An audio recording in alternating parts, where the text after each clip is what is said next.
እህቴ ሰላም በቤቱ ያቆይሽ። ጸልይልኝ እስኪ። በጣም ጭንቅ ውስጥ ነኝ። የምወደው ልጅ በቅርቡ ሊያገባ ነው። የተለያየነውም በእምነት ምክንያት ነው። እንዴት መርሳት እንደምችል አላውቅም። በቅርቡ አንድ እህቴ በቲክቶክ ኢንቦክስ ያደረገችልኝ መልእክት ነው። ስለዚህ ዛሬ እግዚአብሔር ቢፈቅድ በዚህ በእህታችን ጥያቄ ላይ እንወያያለን። እኔ ብቻ ሳልሆን ሁላችሁም ደግሞ በኮመንት ላይ ያላችሁን ሀሳብና አስተያየት እንዲሁም ደግሞ ምክር ትለግሷታላችሁ። ሰላም ውድ ቤተሰቦቼ እንዴት ናችሁልኝ? እኔ በጣም ደህና ነኝ፣ እግዚአብሔር ይመስገን። ይህ ዩቲዩብ ነው። በመንፈሳዊ ህይወታችን አብረን የምናድግበት መንፈሳዊ ቻናል ነው። የዩቲዩብ ቤተሰብ የሆናችሁ ሁላችሁ ቪዲዮን ላይክ በማድረግ መጀመርና ለብዙ ኦርቶዶክሳውያን ማዳረስ አትርሱ። ለዚህ መንፈሳዊ ቻናል አዲስ የሆናችሁ ደግሞ የደውል ምልክቷን በመጫን የዩቲዩብ ቤተሰብ ሆኑ። እንግዲህ ዛሬ በዋነኝነት ይህን ቪዲዮ ለመስራት ያሰብኩት አንድ እህቴ በቲክቶክ ኢንቦክስ ባደረገችልኝ ጥያቄ ላይ ነበረ። ከቲክቶክ ውጭም ቴሌግራም ላይ እንዲሁ ተወያይተን ነበር እና ለብዙ እህት ወንድሞቻችን ከጠቀመ ብዬ ነው ሼር ላደርጋችሁ የመጣሁት። እኔም ብቻ ሳልሆን ደግሞ ሌሎች ከኔ የተሻለ በጣም ብዙ እውቀት፣ ብዙ ልምድና ብዙ የህይወት መንገድ ያያችሁ እህት ወንድሞቻችን እንድታወሯት፣ ሼር እንድታደርጓት፣ በኮመንት መልእክቶቻችሁን፣ ሀሳባችሁን እንድትሰጧት ነው ይህን ቪዲዮ ለመስራት ያሰብኩት። እንግዲህ እንዳነበብኩላችሁም ከእሷ ጋር በቴሌግራምም እንዳወራ ነው እህታችን ምንድን ነው የሆነችው፣ ከልጁ ጋር ይተዋወቁ ነበረ። ኦልሞስት 1 ዓመት ሆኗቸዋል በእጮኝነት ጊዜ ማለት ነው። ግን የምታውቀው ኦርቶዶክስ እንደነበር ነው። ከዛ በኋላ አብረው ለመኖር ሲያስቡ ግን ከሰዎችም ትረዳለች ሃይማኖቱ ሌላ እንደሆነ በግልጽ ስትጠይቀውም እሱ እንደተበሳጨ እና ደግሞ እስከዛሬም ደብቋት እንደኖረ ትረዳለች ማለት ነው። እህታችን እምነቷን አስበልጣ ካልተማርክ ግን አብረን መቀጠል አብረን መኖር አንችልም ትለዋለች። በዚህ ጊዜ እሱ በጣም ይበሳጫል፣ ይናድዳል እና በሁሉም ነገር ብሎክ ያደርጋታል እና ፍጹም ይዘጋታል ማለት ነው። ከዛም በኋላ ከትንሽ ጊዜያቶች በኋላ ሌላ ሰው አግብቶ ታያለሽ ማለት ነው። እና እንዴት መርሳት እንደምችል የምታውቂው ነገር ካላካፊኝ ብላይ ነበረ እና ልክ ይህንን መልእክት ከነገረችኝ በኋላ በጣም ሳስብ የነበረው ቪዲዮዎች ነበሩ። እውነት ለመናገር እኔም በጣም ቆይቻለሁ ካየኋቸው፣ ግን የእውነት አሁን ድጋሚ ሁላችንም በተለይ በእጮኝነት ሊሆን ይችላል፣ በአጠቃላይ ወጣት እጮኛም የሌላችሁ ወጣት ሁሉ ሰው ሊያዳምጠው የሚገባ ብዙ ቪዲዮዎች ናቸው። አክቹዋሊ ተከታታይ ቪዲዮዎች ናቸው። የመምህራችን የዲያቆን ሄኖክ ኃይሌ ትምህርት ነው። ወደ 15 ክፍል አለው ባልሳሳት 14 ወይ 15 ክፍል አለው። እነሱ ቪዲዮዎች ያሉበትንም የዩቲዩብ ቻናል ሊንኩን ማስቀምጥላችኋለሁ እና እነዚህ ቪዲዮዎች እውነት ለመናገር እጅግ በጣም ለብዙ ወጣት የሚጠቅሙ ናቸው። እንደውም እኔ መታየት ያለበትን ያህል አልታየም ብዬ ነው የማስበው። እንደ አዲስ ወጣቱ ማየት አለበት እነዚህን ቪዲዮዎች ከመጀመሪያው ጀምሮ። በቃ የወጣትነት ህይወት ገና ሰው እጮኛ ሳይዝ ጀምሮ እስከ ጋብቻ እስከ ልጅ ማሳደግ ሁሉንም ክፍል የያዘ እጅግ በጣም ቆንጆ ትምህርቶች ናቸው እና በዚህ አጋጣሚ እነዚህን ትምህርቶች እንድትሰሟቸው እጋብዛችኋለሁ። እኔ ምንም ከማለቴ በፊት ማለት ነው እና እውነት ለመናገር እኔ ከማወራው ይልቅ እዛ ላይ ሁሉንም ነገር ብትሰሙት በጣም አሪፍ ነው። የሆነ አንዴ ሰምተን የምንተወው እራሱ አይደለም ትምህርቶቹ ሁልጊዜ በቃ እንደ ህይወት መርሃችን ልንጠቀማቸው የምንችላቸው አይነት ትምህርቶች ናቸው። ከዛ ውጭ እንግዲህ እህታችን ባነሳቸው ነገር ላይ የተሰማኝ ምንድን ነው፣ ያው ብዙዎቻችን በእንደዚህ አይነት ነገር እናልፍ አይደለ? ይሆናል ብለን ያሰብነው ነገር ሳይሆን በጣም ተስፋ ያደረግናቸው ይሆናሉ ይሳካሉ ብለን ያልናቸው ነገሮች ፍጻሜያቸው እንደዛ ላይሆን ይችላል እና እኔ ያልኳት አንድ ነገር ነበር። ያ ምንድን ነው? በጣም እግዚአብሔር ይመስገን። ምክንያቱም ይሄን ነገር ህይወት ውስጥ ገብተሽ አብራችሁ ኖራችሁ ሆኖ ቢሆን የምታውቂው በጣም ከባድ ነበረ። ምክንያቱም ሰው ብዙ ነገር ደብቆ ሊኖር ይችላል አይደል? ብዙ ነገር ሳይነግረን ሊቆይ ይችላል በህይወቱ ሰው እና ይህን ነገር ተጋብታችሁ ቢሆን ያወቅሽው እጅግ በጣም ከባድ ይሆን ነበር። እንደውም እግዚአብሔር ስለሚወድሽ ለአንቺ ካለው ፍቅር ነው እግዚአብሔር ይህን ነገር ምንም ነገር ሳይጀመር በቅድሚያ እንድታውቂው ያደረገሽ። እውነት ነው ከባድ ነው። 1 ዓመት አብራችሁ ጊዜ ያሳልፋችሁ ይህን ነገር ማወቅ ሊከብድ ይችላል። ግን እግዚአብሔር ይመስገን ከዚህ የባሰ ነገር ውስጥ ደግሞ ገብታችሁ ቢሆን ኖሮ እጅግ በጣም ከባድ ነበር እና እግዚአብሔር አንዳንዴ ትልቁን ነገር ሊሰጠን ሲፈልግ ትናንሾቹን ነገር ከኛ ሊያረቃቸው ይችላል፣ ከኛ ዞር ሊያረጋቸው ይችላል። በጣም ደግሞ ደስ ያለኝ እህታችን ምንድን ነው ለእምነቷ ብላ ያንን የምትወደውን ልጅ እምነቷን አስቀድማ እንድትተው ሆናለች እና እግዚአብሔር በዚህ ምን ያህል ደስ እንደሚለው በሱ ያላትን እምነት ማሳየቷ እግዚአብሔር ደግሞ ምን ያህል እጥፍ አድርጎ ሊከፍላት እንደሚችል ማሰብ እንችላለን። እግዚአብሔር እንደ ሰው ይሄ ውለታ የሚረሳ አምላክ አይደለም። እንኳን አይደለም ይሄን ትልቅ ነገር ቀርቶ እንደውም አንድ ጊዜ ትምህርት ላይ የምንሰማው ቤተክርስቲያን ለመሄድ አስባችሁ በጣም ከባድ በሆነ ምክንያት ብትቀሩ እግዚአብሔር ያን የመሄዳችሁን ሀሳብ እንደሄዳችሁ አድርጎ ይቆጥርላችኋል ይላል እና እግዚአብሔር እንደዚህ ያሉ ጥቃቅን ነገሮችን እንኳን የሚቆጥር አምላክ ነው። አይደለም ለእርሱ ብለን የምንወደውን ሰው መተው ቀርቶ ማለት ነው እና እግዚአብሔር የሚክስ አምላክ ነው። አንቺ ለእግዚአብሔር ብለሽ ይህንን ፍቅርሽን ከተውሽ እግዚአብሔር ደግሞ የምታርፊበት ወደሱ የሚያቀርብሽ የምትጸድቂበትን ትዳር ለአንቺ እያዘጋጀልሽ ነው ብያት ነበር። ሁሌም እንደዚህ ነው በህይወታችን። የምናጣቸው ነገሮች ለበጎ ናቸው ማለት ያ የምናጣው ነገር ያጣነው ደግሞ በእግዚአብሔር ከሆነ ማለት ለእግዚአብሔር ብለን ከሆነ ደግሞ ያንን ነገር ያጣነው እመኑኝ እግዚአብሔር ይክሳል።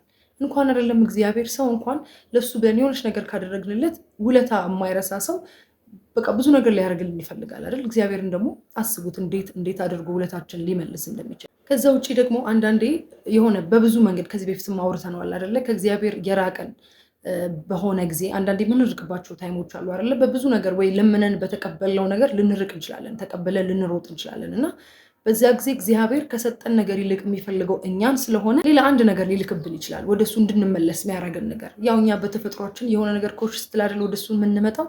ስለዚህ ወደሱ እንድንመለስ የሚያደርገንን ነገር ሊልክብን ይችላል እና ምናልባት አንዳንዴ ነገሮች ሲፈጠሩ እኛ በጽናት በትጋት ሆነን ሳለ በስንፍናችን ምክንያት ወይም ከእግዚአብሔር በመራቃችን ምክንያት አንዳንድ ነገሮች ሲመጡ ቆም ብለን ማሰብ ያስፈልጋል። ከእግዚአብሔር ርቄ ይሆን እንዴ? ከፊቱ ዞር ብዬ ይሆን እንዴ ብለን ልናስብ ይገባናል። ምክንያቱም እግዚአብሔር በአንድም በሌላም መንገድ ስለሚጠራ ማለት ነው። እና እህታችን ይሄ በጣም እንደውም ለሷ ከባድ ጊዜ ቢሆንም ግን በከባድ ጊዜ ውስጥም ደግሞ መልካም ነገሮች አሉ። ይሄ ምንድነው? አሁን መርሳት አይደል የምትፈልገው፣ ይሄን ከባድ ጊዜ መርሳት ነው የምትፈልገው።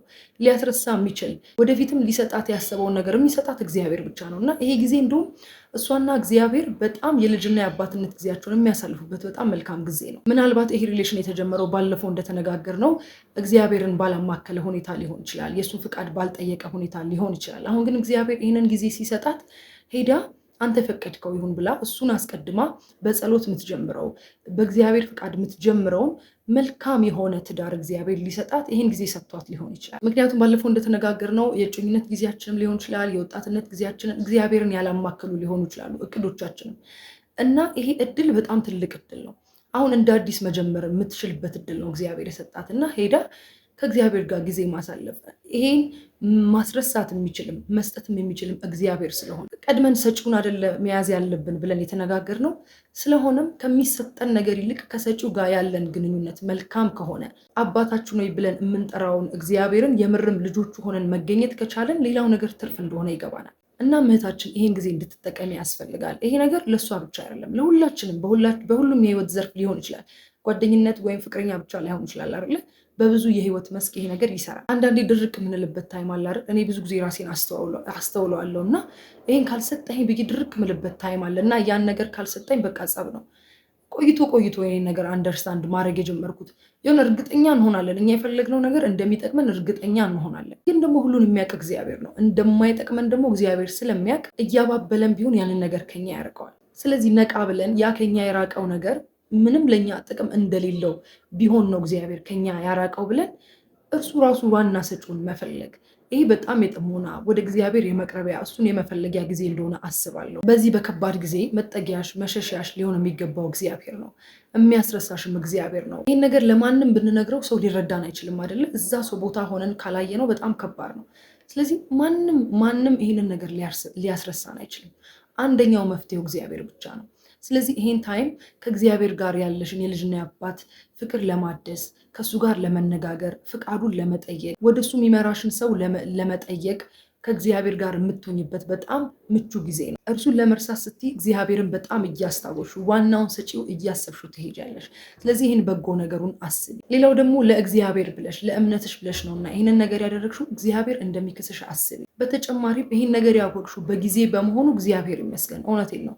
ብዙ ነገር እኮ ያልፋል በሰው ህይወት አይደለ? መመለስ የማንችላቸው አንዳንድ ከባድ ነገሮች በህይወታችን ሊያጋጥሙን ስለሚችሉ በጊዜ ሲሆን እንደውም እግዚአብሔር የተመሰገነ ይሁን። በጊዜውም ባይሆን እግዚአብሔር ይመስገን፣ ምክንያቱም ሁሉን አዋቂ እርሱ ስለሆነ። ስለሆነም እህቴ በራስሽ ፍቃድ ሄደሽ በተበላሸብሽ ነገር ሳትቆጪ ሳትጨነቂ አሁን ደግሞ የእግዚአብሔርን ፍቃድ አስቀድመሽ በሱ መንገድ ለመጓዝ ራስሽን አበርቺ። ሁላችንም ቢሆን ሁልጊዜ እግዚአብሔርን ማመስገን ያለብን በተሰጠን በተቀበልነው ነገር ብቻ ሳይሆን እሱ ለኛ ብሎ ከኛ ባራቃቸውም ነገር ማመስገን አለብን። እሱ ሁሉን አዋቂ ስለሆነ እግዚአብሔርን እኮ ማመን ሌላ ነው፣ መተማመን ሌላ ነው። ማመን አለ ብሎ መቀበል ነው አይደለ? መተማመን ደግሞ እግዚአብሔር ልክ ነው የሚያደርገው ነገር በሙሉ ልክ ነው ብሎ በሱ ስራ፣ በሱ እቅድ፣ በሱ ውሳኔ መተማመን ማለት ነው። ስለዚህ ይህን ነገር ቀስ ብለን ልናዳብረው ይገባል። አይኖ በአንድ ጊዜ የሚደረስበት የሚሆን ነገር አይደለም፣ ግን ቀስ በቀስ ልናዳብረው ልናሻሽለው የምንችለው ነገር። ከዚህ ውጭ ሁላችንም ቅድም እንዳልኳችሁ እነዛን ስብከቶች ሁልጊዜም ቢሆን እንስማቸው፣ በጣም ስለሚጠቅሙ አሁን ላለንበት ነገር በጣም ስለሚረዱ እና ደግሞ ከዚህ ውጭ እንዳልኳችሁ ከኔ የተሻለ እውቀቱም ኤክስፒሪየንሱም ያላችሁ በጣም ብዙ ሰዎች እንዳላችሁ አውቃለሁ።